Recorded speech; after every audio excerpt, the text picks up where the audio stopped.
Hey, what's going on, Los Angeles? Welcome to the Rams Skinny here on the LAFB network. Happy to be with you on a Monday. We had live football yesterday, Skinny T. We are back. Football is back, baby. Rams start the season in the win column. It's the preseason, but hey, a win's a win. 13-12 over the Dallas Cowboys.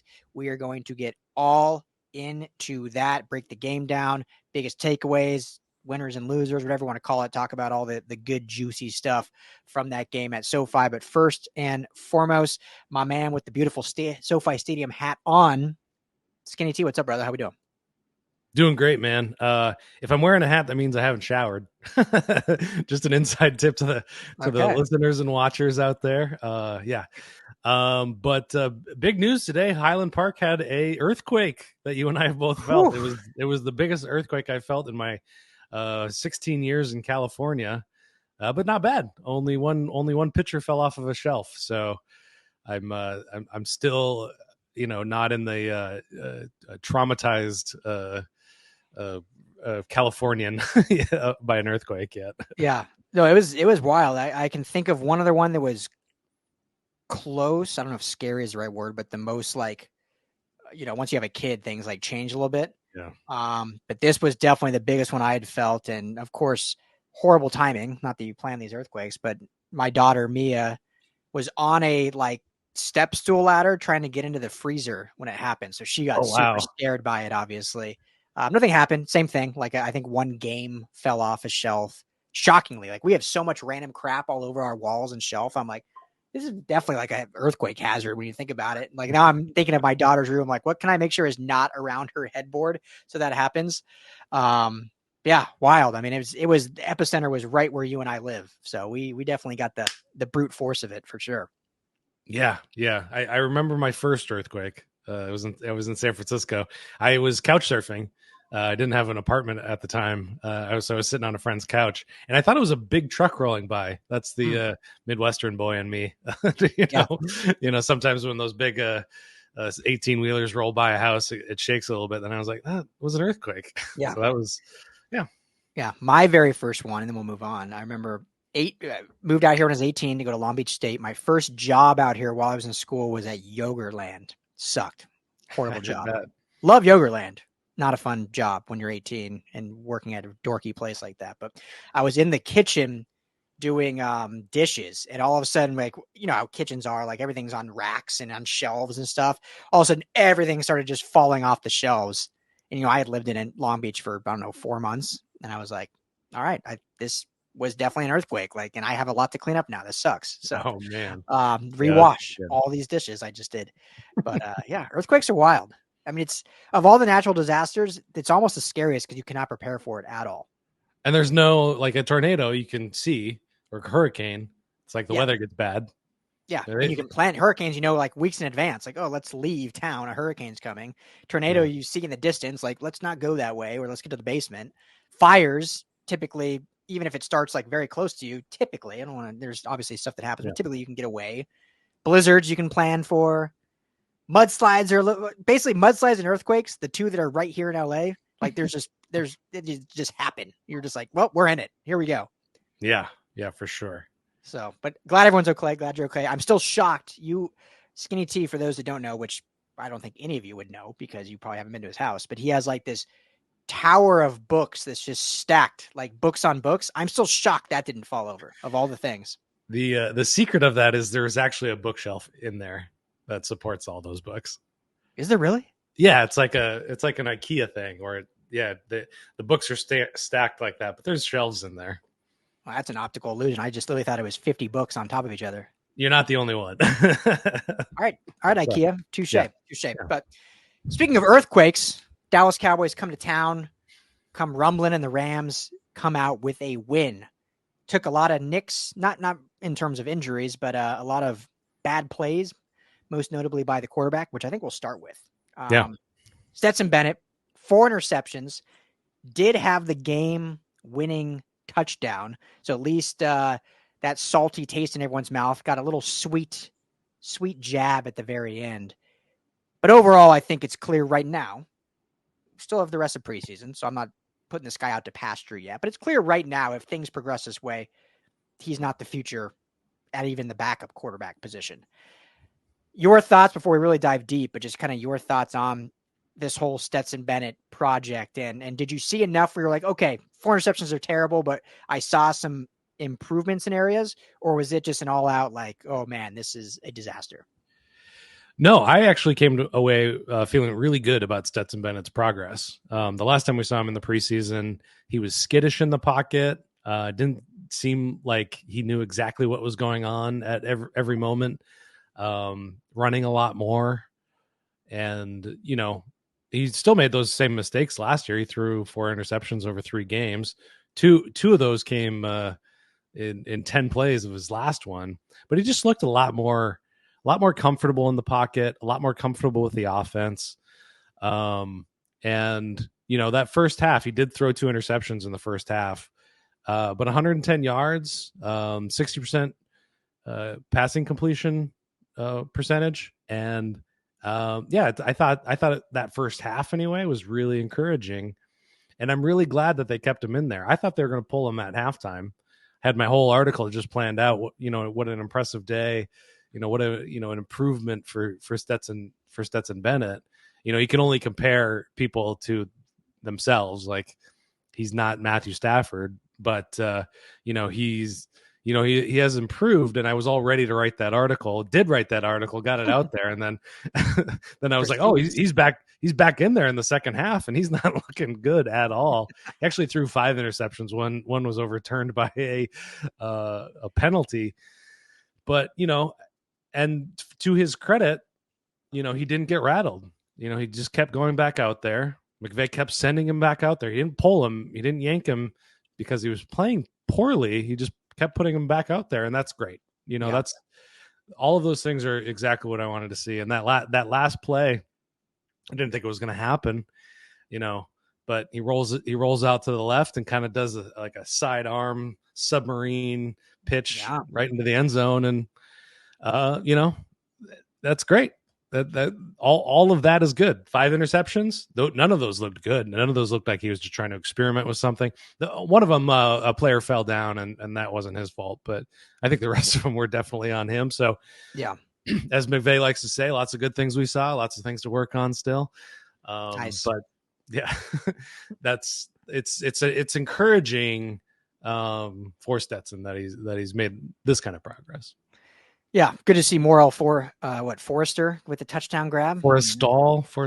Yeah, not a name that anyone would have on the bingo card for the first official, or I guess the game-winning touchdown, if you will. But no, I think here's the thing with Stetson Bennett, right? Like, a long way to go to have any confidence that this guy, again, not even saying he's the future after Matthew Stafford, but he can even be the future backup at this point. But totally agree with what you said in the fact that these are the games, these 3 preseason games are the ones to be a gunslinger, air it out, make those mistakes, and work on that and improve. And the fact that he kept going out there and ended the game in a positive way is really, I think, what I take away from his performance is, 4 interceptions, horrendous. Yeah, not ready yet for the big NFL stage. But when you end on that note, it shows you, okay, there is promise there. There is a mentality, a championship mentality like he had when the 2 national championships at Georgia that is still there and still within him, that he can forget those plays, forget those mistakes, go out there and sling it and lead that team down to a victory as the clock expires. So, we got to see more of that and less of the other stuff. But I think it does show some positive steps. Still ways to go. Long ways to go, but positive steps that this can be. And now we'll see in game 2. I honestly hope at this point he just plays the entire preseason. We don't need to see Dresser win out there. We don't need to see Jimmy G out there. Just give him the entire preseason. Let's see him grow, because if he goes next week and has another 3 interception game, and then in the final week and has a 2 to 3 interception game, now you're saying, okay, no, we need to find other options. But if he, like, next week improves more and then improves more, then we've put down a foundation to build upon from there. Because, this is his first game in 365 days, essentially. So, yeah, that's a great point. But, a lot more bad, I'd say, than good. However, when you look at statistically outside of the interceptions, I mean, 24, 38, 224 yards in that one touchdown, fairly efficient minus the 4 picks. But overall, I thought he played actually better than Trey Lance did, who played pretty much the whole game for the Cowboys, 25 of 41 for 188. Difference is Trey Lance had no turnovers, or at least no picks. So, I think that's the Stetson Bennett experience, right? You're going to take some good with some bad. The main thing now is there needs to be more good than bad, and we're not quite there yet. But hey, he did it when it mattered most. It was kind of the Tebow effect, right? Like Tim Tebow, in his one big year at the Broncos, was 3.5 quarters of just terrible. But when it mattered most, he'd go down and win the game, and everyone always just remembers the wins, not the 3.5 quarters of just abysmal football. Yeah, that's a great analogy. And I remember when they drafted him, I got Baker Mayfield vibes from him. Oh yeah. And that this game reminded me of that Raiders game in 2022 with Baker flying into town, lands, and just wins it at the last second. So maybe that's his ceiling. Stetson Bennett's ceiling is a Baker Mayfield like NFL experience. Yeah, but I mean, what was incredible was, when he had good receivers out there, he was looking even better than later on in the game when they pulled some of those guys out, which, brings up our next guy that we got to talk about, which is Jordan Whittington. Yeah. What a fantastic game.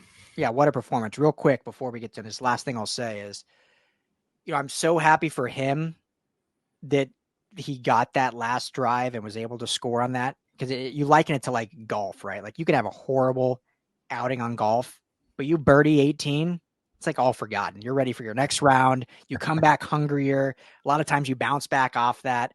So hopefully that last drive is what he really builds upon. And obviously you got to correct all this stuff, but like just remember that last moment and like, okay, I know I can do it now. Now let's just get rid of the bad stuff. But yeah, Jordan Whittington. I mean, did the Rams just find another just steal in the 6th round, or are we getting a little ahead of ourselves?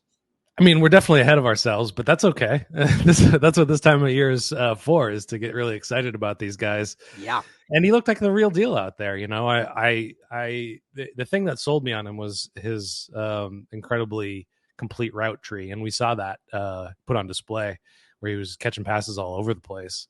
And the great thing about working in a Sean McVay offense is he's going to get you open. If you're the read, he's going to get you open. And, we saw that today. He took it for 30 yards on a second catch. He caught the very first pass for a first down. So, yeah, I mean, just really incredible. And contested catches as well. I think he caught two of two for his contested catch stat line there. So, we can't crown him yet. But, you got to like what you see from that. And they, other receivers out there as well. Xavier Smith did a great job. Tyler Johnson also had a good day for the limited amount of time that he was in there. So good depth that's really developing, and they're identifying these guys out in the wild, in the draft, undrafted free agents. They're finding contributors there. And if Jordan Whittington can even just be a contributor early in the season, I think they've earned, that 6th round, great grade for that, I guess. Yeah. I mean, I think, when you look at late round picks, specifically a receiver, there's things you look for in terms of, okay, will this actually translate to regular season and in starting? And you mentioned it. It's that route tree. It's that, ability, like catch it right. If guys are dropping the ball, that's a wholly different thing. So it's catching the rock. It's the separation that they're able to get. And it's the ability to, stretch the field or give you opportunities for big plays. And something we talked about with Whittington when he was drafted that we both liked a lot was, his average yard per reception, which doesn't mean air yards necessarily. It could be included yards after catch, but basically his whole career at Texas, it was like 14, 13, 12. It was in that 12 plus range of average yard per reception. And in this game, he averaged 12.3 yards. And so that's not the end all be all, but it just shows that this guy gives you a first down on every reception, basically. And that's all you can ask for. And so when you look at what Puka Nacua did in the preseason last year, very similar stuff where it's like, oh, wow, this guy's really showing up not only in the stat sheet, but in extending drives and extending plays when we need it. And I think Whittington has shown that. So, we'll see how it progresses. But the fact that he's been a stable contributor in training camp and it carried over the preseason game, I think is really positive because Skinny T, this better than anyone. There's been training camp darlings over the last 4 or 5 years, but we never really saw it even in the preseason games, let alone the regular season. Like Puka Nacua was a training camp darling and did some things in preseason. There's guys that were like, oh man, this guy looks great in training camp, but then Allen Robinson looked phenomenal. Yeah, but then nothing. Well, I mean, he didn't really play in preseason, but he looked great at camp. Yeah, exactly. Looked great in camp, but then nothing in preseason. So I think the fact that translated to real live reps is definitely a positive. And I'll say it. It's early, but at this point, I think I think he's a lock to make the team, but I think he's going to be a real contributor this season. And so I'm going to put you on the spot now. 1 week. We still have 2 preseason games. A, are the Rams having 6 or 7 wide receivers? And then B, who are those 6 or 7? Does Tutu Atwell make the team at this point? Man, I'm getting so much backlash online about my Tutu Atwell takes from all different places. I stumbled across a forum called Rams Rule. They didn't like something I was writing about Tutu there. And I get it on Reddit. So they're pro Tutu? Yeah. And I get it. Like, we've all been rooting for him. It's going to be tough. It's going to be tough about the 7 specifically because you're thinking the 4 running backs, maybe 3, maybe 4. Yeah. The idea is they're going to run the ball more this year. That's what we've been told. Didn't manifest this all in this game, but then you look at also a greater amount of tight ends that they have to keep around as well. We'll see what happens with the IR situation with Higbee coming up here, but they're going to keep maybe 4 tight ends as well. And that 53-man roster fills out really quickly, but yeah, I mean, I think Tutu makes it. I think it's 6, and they move Xavier Smith to the practice squad without a lot of waiver worries there, unless he goes off in the preseason. That's my guess. Okay, so your 6 would be obviously the 3 of Kupp, Nacua, Robinson, and then would you do Tyler Johnson, Tutu, and Whittington with Xavier Smith on the P squad? Yep, exactly. And then they'd probably, if they're able to, they'll keep Stoops and Lapp and Wiglas as well, if they're able to, all in the practice squad, would be my guess. I think I would agree with that. The question will be is if they view Xavier Smith as a true threat on special teams. That's an X factor there because McVay said he's not going to show anything that they're actually going to do in those kick returns because the Rams organization thinks that they can get some touchdowns and they can win some games with their strategy. So, Xavier Smith is he may be the 7th. I may be wrong, and they just keep 3. Move Tyler Higbee to the IR, keep 3 tight ends, 3 running backs. Yeah, it'll be interesting because obviously I think Boston Scott, they brought him over as a thought on special teams. He played a lot in this game, looked good. I mean, he was the lead back, him and Zach Evans. So I don't know if they think like, okay, we can maybe get away with Boston Scott and Ronnie Rivers being our return guys. So we can keep Smith on the, or do they think Xavier Smith is a better asset? I mean, it's tough, right? And it's going to come down to that because I think we've seen enough, and not necessarily even against Tutu, but the Rams obviously have not had faith in him being the return guy. So he's kind of a receiver solely. So do they think he gives them enough ceiling to have him be that wide receiver 6, or do they want it to be a guy that can be a special teams threat as well as a factor in the offense? Now, to your point, because of injuries, I think they're going to have some flexibility to start the season, and they'll probably, I think they'll have 7 receivers to start just because of the injuries. And then obviously they're going to have to shuffle things around once those guys get healthy, and Higbee, and who knows how long some of the guys in the offensive line will truly be out. Yeah. But I agree with you. If they think Tutu's an asset, then he'll be in that top 6, and then 7 will be probably, probably Xavier Smith at this point, and I think Whittington at this point is a lock. It's got to be. I mean, like, I don't know if they're going to play him a lot more. Actually, I think they probably already have their minds made up after kind of what he showed he could be in this last game. Well, and then we didn't even bring it up. Sorry to cut you off, but then the real question is Tyler Johnson, who I think we're really high on him, and I think the Rams have shown confidence in him through training camp. So the question is then him. Even I said about Tutu, but if Johnson doesn't give you any special teams ability, maybe he's the 7 guy, and they like Xavier Smith because of the optionality there. Then Johnson's the fringe guy. So that's kind of what it comes down to.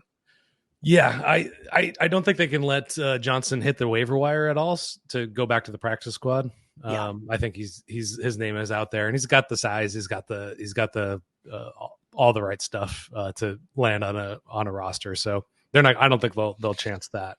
But everything should be couched in the fact that Dallas was not playing their A squad at all on defense at all. I just wanted to throw that out there because we were going through the names before we hit record, and we're just like, they weren't playing much of anybody. But that doesn't take anything away from Jordan Whittington whatsoever, because he was so on point and he was dominating. So that's what you should be doing at that point. Exactly. It was definitely 2s on 2s. But Whittington as a 2 definitely outplayed the 2s across from him. So it's great to see. So what also is great to see was how these 2s in terms of offensive line looked. Before we get to them real quick, show is always brought to you by our friends at BetOnline. Head to betonline.ag today.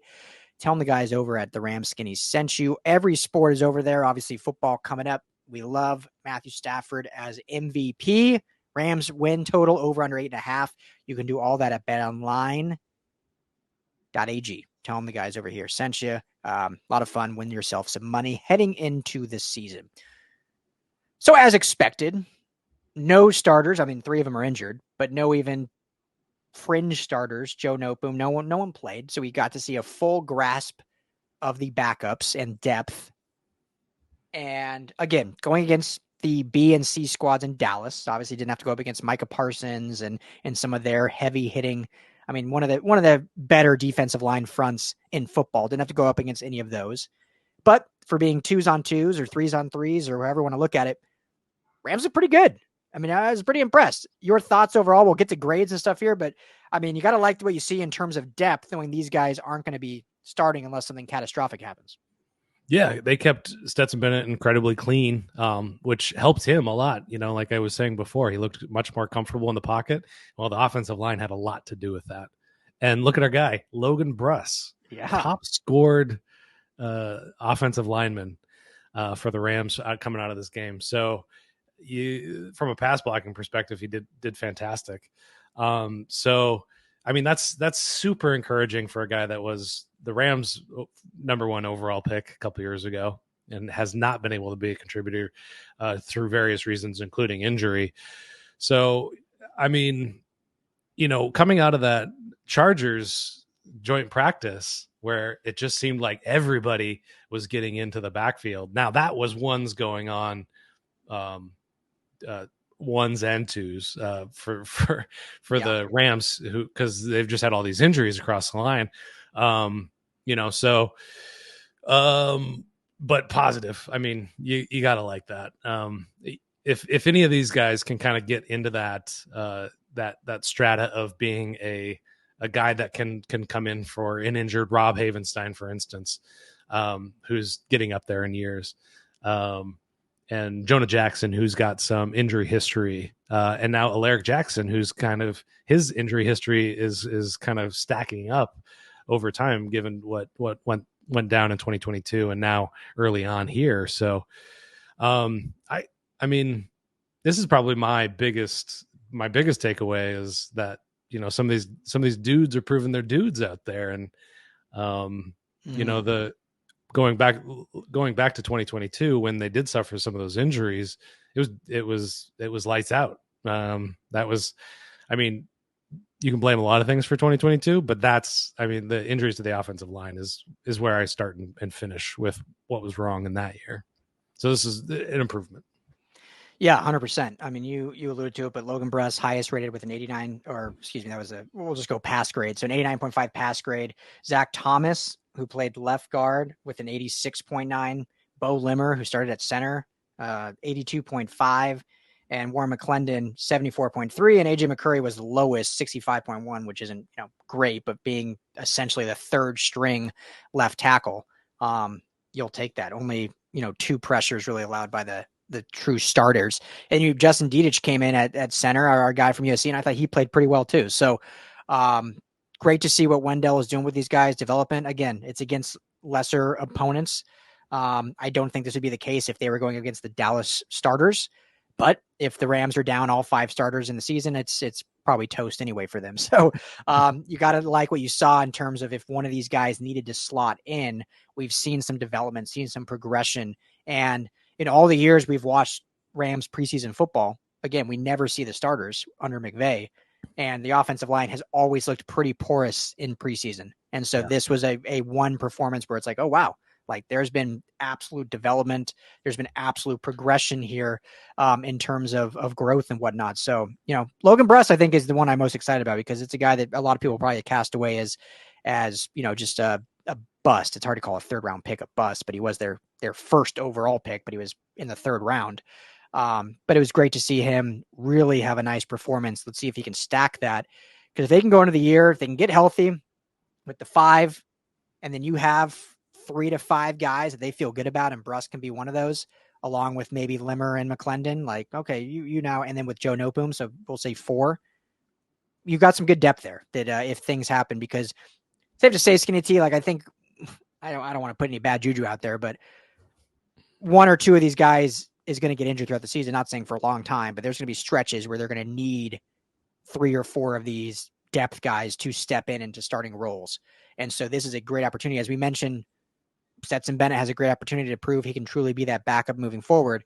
This is a great opportunity for these, 5 to 7 depth offensive linemen to prove like, hey, if Jonah Jackson gets injured in the regular season, like I can come in and be that guard that solidifies and keeps Matthew Stafford upright. So big opportunity, and they did nothing but help themselves in week 1.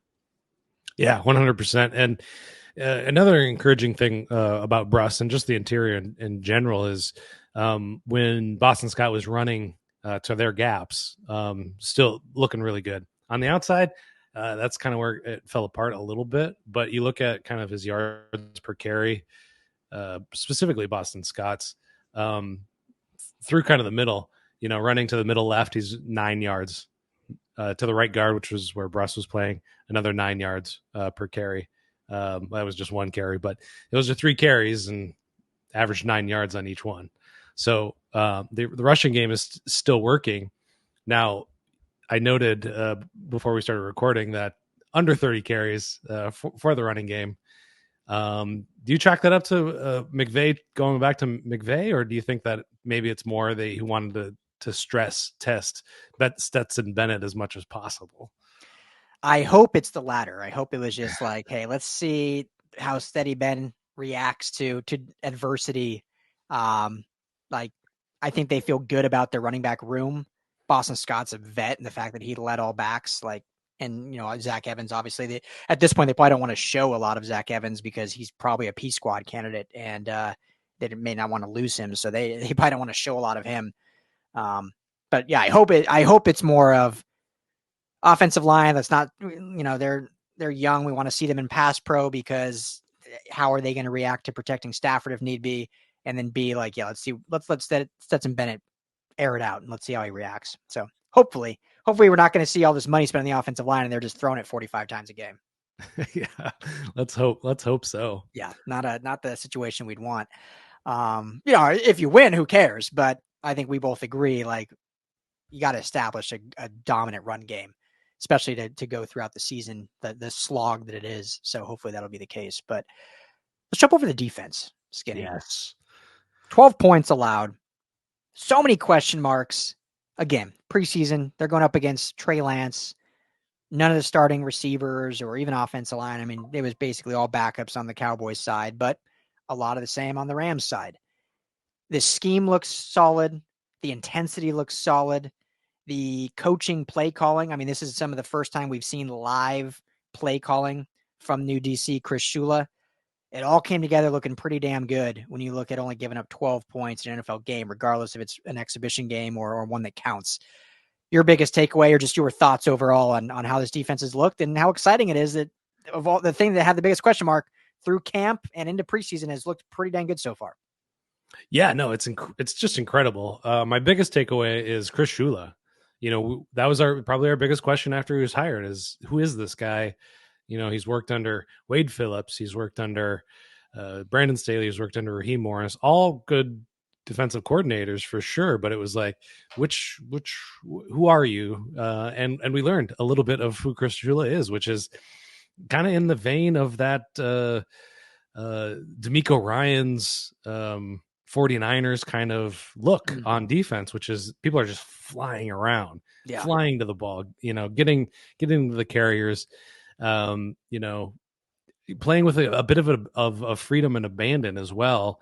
And getting to the quarterback, tons and tons of pressure on Trey Lance. Trey Lance did a really good job of getting away from most of it. I think maybe he only took 1 or 2 sacks in the entire game, but people are in the backfield all over the place. And we're talking Zach Van Valkenburg leading in pressures.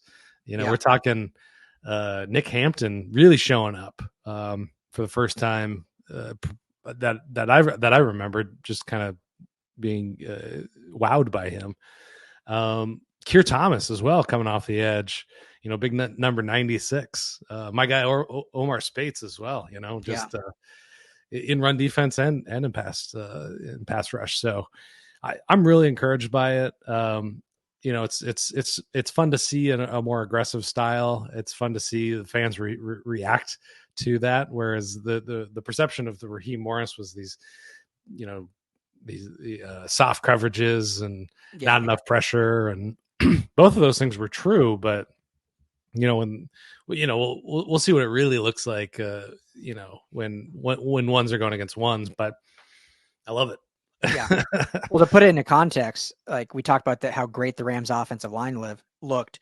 PFF logged the Cowboys defense with having 7 total pressures. I think you said that in reality, it was only 5 on Stetson Bennett. The Rams defense logged 26 total pressures. So 20 or 19 more than their opponent. And what I'm curious, and this is what, as you alluded to, what we'll see is, were these pressures because of schematic improvements or schematic calls and stunts that led to it? Or, like we know most defenses in preseason run really, really vanilla, was it just guys with their hair on fire just beating their opponent? And so the fact is, most likely it's the latter, because Chris Shula is not going to show all these scheme changes and fun different blitz packages in preseason. So the fact is, if it's just these young guys with hair on fire beating their opponent, then you factor in the regular season actual schematic calls and stunts and different blitz packages. And that's even more exciting because you have the effort and the speed from your guys. Now you're actually adding in the thought process of scheme and play call. And I mean, this is a team that maybe gets out the quarterback more than they did last year with Aaron Donald, which is crazy to say. Like, that was the biggest thought we had and criticized was, how do you replace the pressures that Aaron Donald brought? No one player can do that, but you've got to find a number of factors that can do that. Through 1 week of preseason, it looks like that will not be an issue. Now, we got to see it, later on with the starters, but I think it's definitely encouraging that that this is the output we're seeing already, and that's without the big guns playing. That's without Byron Young, without Jared Verse, without Fisk. I mean, like you said, Nick Van Valkenburg with leading the team in pressures, Nick Hampton with second in pressures. Like, I mean, it's exciting to see, but now they just got to build upon it for when it really matters. So Trey Lance was the most pressured quarterback in the first preseason. Now I think he played 47 dropbacks, so he was in there a lot more than he may have played the most. Yeah, he played the most. Stetson Bennett played the second most snaps of any quarterback last week. So they kept their guys in there. But 18 pressures. So they were getting to him with multiple people and just destroying that pocket. So love it. And I said Nick Van Valkenburg. I meant Zach Van Valkenburg. Right. Sorry. I was thinking Nick Hampton right after that. Another player I want to mention that you mentioned, Omar Spates, 85.5 total grade, 74.3 run defense, and 74.9 coverage grade. Thought he looked great. And I think what's exciting about what he showed, you mentioned the 46 dropbacks from Trey Lance. Yeah. Having a sub 75 coverage grade from the linebacking position, that's the one thing the Rams linebackers have not been great at. As much as we love Ernest Jones, and he is the leader of this defense and the main guy as a backer. But if Omar Speight can continue to grow and blossom and shine in this defense, and he brings that coverage ability from the linebacker position, he may really have a spot on this team as an undrafted free agent, because that's what they do lack from the linebacker, is the ability to cover. So, I mean, your thoughts overall on Speight? I thought he had a great showing in his first game as a Ram. Yeah, heading into the season, looking at the depth chart at linebacker, I thought that there were at least 2 spots up for grabs from whoever they brought in. And Spates and Fatukasi, the rest of his name, I forget. I thought I had it. Yeah, Olakuni Fakanasi. Yeah, Fatukasi. Yeah. If he can make the case to replace, Hummel or Roseboom or Troy Reeder, I'm all for it. I think Roseboom's job is pretty safe. He didn't play at all, so I think he's probably locked in there. But those last 2 positions are wide open, and if he continues making this case, I don't hate it. I don't hate it at all. I love it. I love a good undrafted free agent story. So let's go Spates. Love it. I mean, yeah, we know.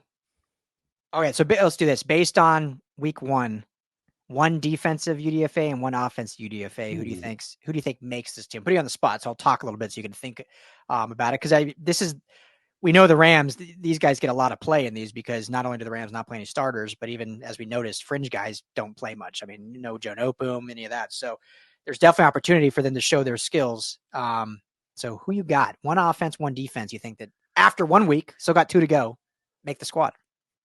Well, this isn't from the game necessarily, but I know that they're really high on Josh Wallace and Charles Woods, and Cam Lampkin he actually had a fantastic game. I thought he made really good tackles and a nice PBU there. So, but those guys you got to keep in your mind, because you got to keep a lot of corners, and especially with this team with Trey White as an injury risk, Darius Williams are already banged up, and then you got Darian Kendrick on the IR already. So, I mean, just from a betting perspective, if I had to choose a guy, one of those 3, I haven't seen enough from those guys to. I mean, the pass rush was so compelling. I wasn't watching the secondary as closely as I possibly could, but yeah. I would just pick one of those 3. Let's say like Josh Wallace. I don't know. Okay. All right. I like if I have to pick one. And a UDFA on offense. Well, here, I'll do defense. You can think a little longer. Okay. Because I agree. I think one of those secondary guys probably just because you're going to keep 10 to 12 guys in the secondary, so there's just more opportunity for depth guys to make it. So I agree. Most likely it will be a secondary guy, but I'm going to go with Omar Speight since we just sung his praises. Yeah. I think it's really a position that outside of Ernest Jones, no one I don't think is a lock. Christian Roseboom's probably pretty safe, like you mentioned. Jake Hummel probably, but I mean, have we really seen enough out of Jake Hummel to say he's a lock for linebacker 3? They're probably only going to keep 3 to 4 anyway in that kind of middle to Mike Sam linebacker situation, depending how often they run out of base packages. So I mean, you're going to have to be in that 3rd slot to probably make it. But based on what we saw, I think Speight has an opportunity. So I'll go with Speight. So, all right, offense, go ahead. I'm gonna go with Justin Dietich. Oh, you took mine. My God. Sorry. That's good. He acquitted himself nicely, and similarly to cornerbacks, you need a lot of offensive linemen. So yeah, I mean, they got Bo Limmer in there as well for a center, so they may feel really good about that. But like we were talking about with the wide receivers, I mean, on offense, you're looking at, in terms of UDFAs, you're looking at 3 wide receivers and 2 offensive linemen. And those wide receivers are just not going to, I don't think they're going to hang around. Exactly. I think we saw some good stuff from both Stoops and Lapp and the third one whose name's Wigless. Yeah, Wigless. But as we mentioned, like even if the Rams keep 7 receivers, I don't see real chance it's being one of those 3. And I think, Dedich with his, played 25 snaps, 73 total grade. And as we've said in shows before, the versatility he has, I mean, he's played all over the offensive line in college at USC. So yeah, he's listed as a center, but he can play guard. Played guard just a year ago at USC before moving to center in his final year. So gives you that kind of Coleman Shelton-like versatility, that Steve Avila versatility. Clearly the Rams like versatility on the offensive line. And so I think he gives him that. And yeah, like you said, there's not a whole lot of options of UDFAs on offense. So I think he has the best shot. Yeah. Got no problem with that. Yeah. So, well, there you have it. Rams win 13-12. As you said, one more point. Go ahead. Well, I got 2 more. Okay. Both special teams. Cardi. Oh, yes. He hit 100% so far in his NFL career. Won the game, really. Literally hit the last. The last 2 plays were a bit buttock clenching for me. I was just sure Cardi was going to miss that extra point that put him over by 1 point. A bit. He did, yeah, but he didn't. He delivered, so I relaxed for a few minutes, and then the kickoff, 34-yard return, still problems on special teams. I'm not optimistic about special teams yet at this point. I gotta see some more, especially with all these rule changes. I don't love it. Yeah. I think it's one thing at a time, Skinny. One thing at a time. The kicker looks better so far. Josh Cardi has looked great in camp, looks great in the preseason game. So that we can hopefully check that off but now, coverage teams still have a ways to go, especially with the new coverage rules that obviously McVay has said many times they're not going to show much of anything in preseason. So, and I think there was like a collective 6 penalties on that last kickoff because everybody was screwing up when they were allowed to run off the line and all that stuff. Yeah. Hopefully that's cleaned up, but gotta have it. Can't lose. Can't have any more of those Baltimore Ravens games where you lose because of special teams or whatnot. Like that's just not what you can do. Many other games too. So, got the win, 13-12, as you said, and as McVay says, a lot of good, a lot to clean up. So we'll see how they look throughout camp this week. Obviously, we will have reports for you here on the Rams Skinny. And next week, they play the Chargers. Battle for LA, right? We just heard, for those who don't know, they were supposed to have another joint practice with the Chargers this week. They just changed it to have another joint practice with the Cowboys, which I thought was interesting. Basically, because the commute Del Segundo was going to be too long compared to the commute to Oxnard, since they don't have their facilities still yet. So, so they'll be practicing with the Cowboys again, but playing the Chargers. That'll be fun. Chargers played a lot of starters in week 1. Yeah. A lot of starters. Like almost their entire offensive line. Basically anyone not named Herbert, Bosa, or Mack, just about played. So we'll see if that happens against the Rams. I would think no, but Chargers offense didn't look very good either. So Rams defense is another opportunity to look dominant. They look so bad. They didn't get a first down until 4 minutes left in the first half. Yeah. But you guys don't give a But we'll just say this, for as frustrating as Stetson Bennett was with the 4 picks, at least they moved the football. Yeah. Before that, the Chargers offense behind Easton Stick did nothing. Anybody that's sad about where Stetson Bennett is right now, go watch Easton Stick. Yeah. You'll feel so much better about your backup situation. Right. He didn't turn the ball over, but at least the Rams with the ball and were fun to watch on offense. And I mean, that's been, again, this is off topic, but that's been my concern with the Chargers hiring Greg Roman. I don't think he's a good offensive coordinator. So I mean, everyone loves Jim Harbaugh, but I thought the Greg Roman hire was not a very good one. We'll see if that changes. Obviously, that offense depends on Justin Herbert. So, I mean, that's a big difference, but it is what it is. So we're going to see that this weekend. It'll be fun. No turnovers for the Rams defense. That'll be my only actual criticism is I want to see them cause some chaos, force fumbles, get some INTs. Come on. There you go. So that's their mission against the Chargers this week. So we will have coverage for you leading up to that game. looking forward to it. Skinny T, thank you as always. Great analysis always. Make sure, guys, if you can, check out LAFBnetwork.com. All of our Rams coverage is there. Skinny T does a great job writing. I do some writing is there as well. Plus we have others. You can check out this show on YouTube. If you're not there, Rams LAFB is the channel. Please hit that like and subscribe button. And obviously anywhere you get your podcast, Apple, Spotify, just search Rams Skinny and you will find this show. So thank you all for hanging out with us. That's Skinny T. I'm Ryan Dowd. Everyone enjoy the beginning of the week. We'll be back a little bit later to preview Rams Chargers. Everyone take care.